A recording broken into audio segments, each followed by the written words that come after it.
श्री शिवाय नमस्तुभ्यम।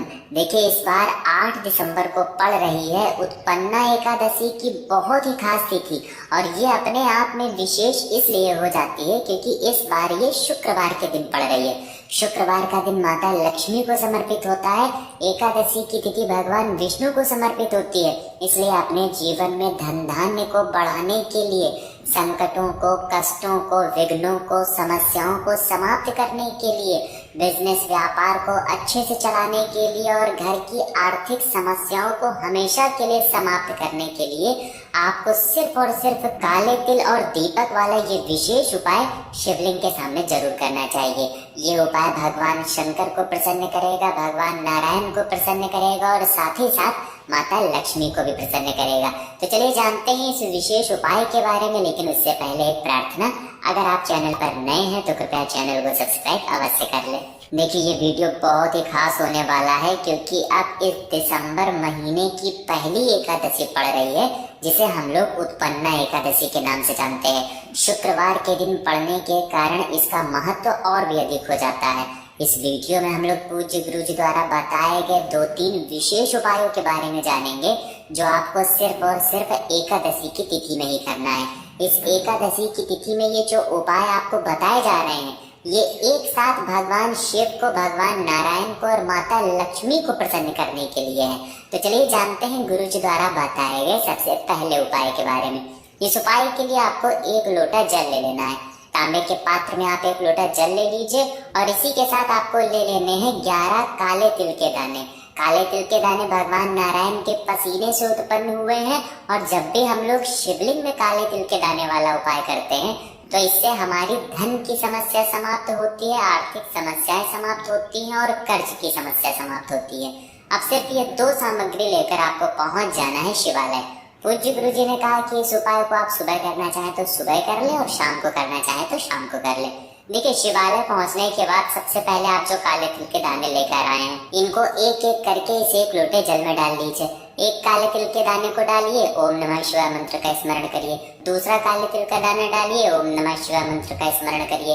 ऐसे ही आपको 11 काले तिल के दाने डाल देने हैं और 11 बार ओम नमः शिवाय मंत्र का स्मरण कर लेना है। फिर ये 1 लोटा जल आपको शिवलिंग के ऊपर धीरे धीरे समर्पित करते जाना है और लगातार ओम नमः शिवाय मंत्र का स्मरण करते जाना है। फिर वहीं शिवलिंग के सामने बैठकर आपको महादेव से प्रार्थना कर लेनी है कि आपके जीवन में जो धन प्राप्त नहीं हो पा रहा है या फिर जो कर्ज की समस्या है, धन की वजह से आपका कोई कार्य नहीं हो पा रहा है, तो महादेव से आप ऐसी प्रार्थना करते हुए फिर वापस अपने घर आ जाएंगे।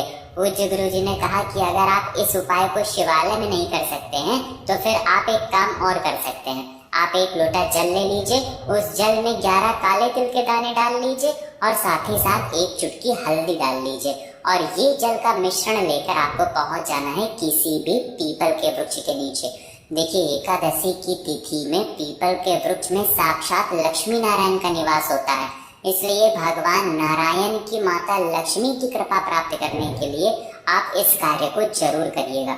देखिए, आपने ये 1 लोटे में काले तिल के दाने और हल्दी मिला ली है, और इस 1 लोटे जल को आप पीपल के वृक्ष की जड़ में धीरे धीरे समर्पित करते जाइए और लगातार ओम नमो भगवते वासुदेवाय इस मंत्र का स्मरण करते जाइए। पूज्य गुरु जी कहते हैं कि जब भी हम लोग काले तिल के दाने वाला जल पीपल के वृक्ष में समर्पित करते हैं तो इससे हमारे संकटों का अंत होता है। हमारे जीवन में जो हमने पाप किए हैं, जो भी गलत कर्म हुए हैं, उनसे हमें छुटकारा मिलता है, हमारे पुण्यों में प्रबलता बढ़ती है। इसलिए आपको ये 1 लोटा जल समर्पित कर देना है। ध्यान रखिएगा, भगवान नारायण को हल्दी बहुत ही प्रिय होती है, इसलिए आप इसमें हल्दी जरूर मिलाइएगा।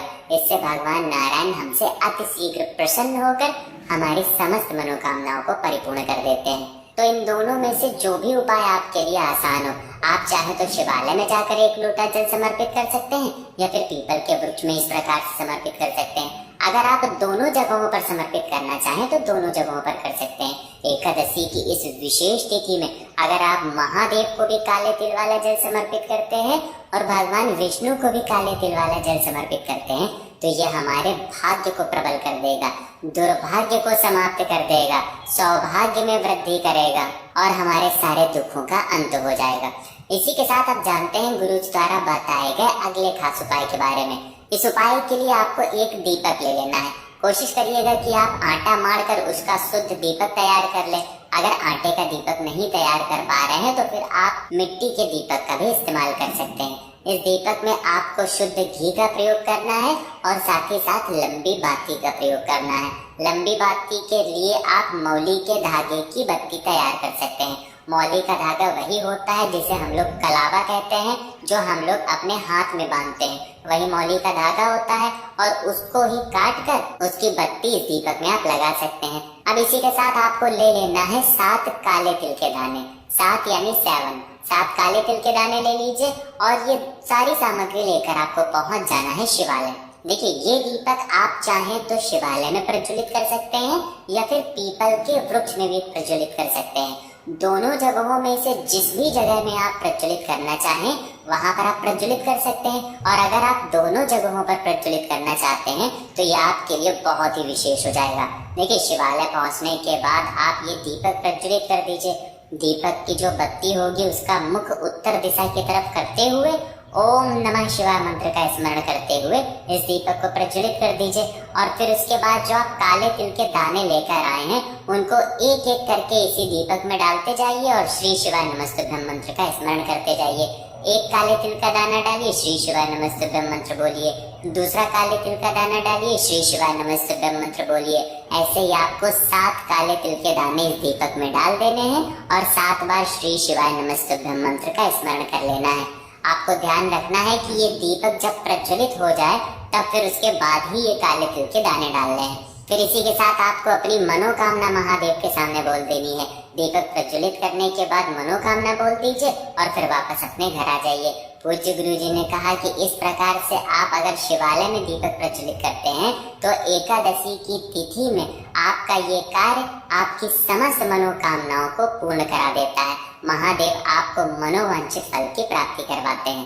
देखिए, इसी के साथ आप एक दीपक और प्रज्वलित कर सकते हैं, वो भी पीपल के वृक्ष के नीचे।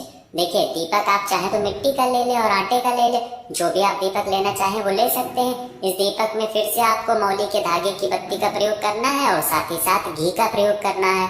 और इसी के साथ आपको 7 काले तिल के दाने ले लेने हैं और 1 चुटकी हल्दी ले लेनी है। देखिए, हल्दी वाला उपाय एकादशी की तिथि में आप जरूर किया करिए, क्योंकि हल्दी हमारे भगवान नारायण को बहुत ही प्रिय होती है। अब ये दीपक और सारी सामग्री लेकर आपको पहुंच जाना है पीपल के वृक्ष के नीचे। पीपल के वृक्ष के नीचे इस दीपक को रख दीजिए। दीपक की बत्ती का मुख उत्तर दिशा की तरफ कर दीजिए और फिर इस दीपक को प्रज्वलित कर लीजिए और 11 बार ओम नमो भगवते वासुदेवाय इस मंत्र का स्मरण कर लीजिए। फिर उसके बाद आप जो 7 काले तिल के दाने लेकर आए हैं उनको एक एक करके इस दीपक में डालते जाइए। एक काले तिल का दाना डालिए, ओम नमो भगवते वासुदेवाय इस मंत्र का स्मरण करिए। दूसरा काले तिल का दाना डालिए, ओम नमो भगवते वासुदेवाय इस मंत्र का स्मरण करिए। ऐसे ही आपको 7 काले तिल के दाने इस दीपक में डाल देने हैं और 7 बार ओम नमो भगवते वासुदेवाय इस मंत्र का स्मरण कर लेना है। फिर आप जो 1 चुटकी हल्दी लेकर आए हैं उसको भी इस दीपक में डाल दीजिए और फिर वहीं पर बैठकर भगवान नारायण से प्रार्थना कर लीजिए कि आपके जीवन में धन से संबंधित जो समस्याएं चल रही हैं या फिर आपका व्यापार अच्छे से नहीं चल पा रहा है या फिर आपके जीवन में नौकरी से संबंधित कोई समस्या चल रही है, किसी भी प्रकार की आपकी कोई मनोकामना है तो उसको पूर्ण करने के लिए आप भगवान नारायण से प्रार्थना कर लीजिए और फिर वापस अपने घर आ जाइए। पूज्य गुरुजी कहते हैं कि एकादशी की तिथि में पीपल के वृक्ष के नीचे अगर हम लोग दीपक प्रज्वलित कर ले तो यह हमारे जीवन के सारे संकटों को समाप्त करके धन धान्य को बढ़ाने वाला हो जाता है। इसलिए आपको ये दीपक पीपल के वृक्ष के नीचे जरूर प्रज्वलित करना चाहिए। साथ ही साथ आप एक काम और कर सकते हैं, आप अपने घर पर तुलसी जी के पौधे के नीचे एक दीपक जरूर प्रज्वलित कर दीजिएगा। एक लंबी रुई की बाती का आप दीपक तैयार कर लीजिएगा। दीपक आप मिट्टी का भी तैयार कर सकते हैं या फिर अपने घर पर शुद्ध आटा मारकर उसका भी दीपक तैयार कर सकते हैं। इस दीपक में आपको घी का प्रयोग करना है। फिर इसी के साथ आपको ले लेना है एक हरी इलायची और ये सारी सामग्री लेकर आपको पहुंच जाना है तुलसी जी के पौधे के नीचे। देखिए इस उपाय को आप शाम को सूर्यास्त के बाद ही करिएगा। देखिए तुलसी जी के पौधे के नीचे पहुंचकर आप सबसे पहले एक काम करेंगे, उनके पौधे के नीचे ये दीपक रख दीजिए। दीपक की बत्ती का मुख उत्तर दिशा की तरफ कर लीजिए और इस दीपक को प्रज्वलित कर लीजिए। दीपक प्रज्वलित करने के बाद वहीं पर बैठकर आपको कम से कम 11 बार ओम महालक्ष्मी नमः इस मंत्र का स्मरण करना है। और फिर उसके बाद आप जो एक हरी इलायची लेकर आए हैं, इसको इसी दीपक में डाल देना है। यह हरी इलायची हमारे जीवन में धन धान्य को बढ़ाने के लिए है, धन को आकर्षित करने के लिए है, आर्थिक समस्याओं को दूर करने के लिए है। इसलिए आपको यह हरी इलायची इस दीपक में जरूर डालनी है और फिर माता लक्ष्मी से प्रार्थना कर लेनी है। देखिए एकादशी की तिथि है और एकादशी की तिथि में हम लोग तुलसी जी के पौधे को स्पर्श नहीं करते हैं, इस बात का आप विशेष ध्यान रखिएगा। तो दोस्तों ये थे पूज्य गुरु जी द्वारा बताए गए कुछ बहुत ही खास उपाय। अगर आपको जानकारी अच्छी लगी हो तो वीडियो लाइक करिएगा। मिलते हैं फिर एक नए वीडियो के साथ। श्री शिवाय नमस्तुभ्यम।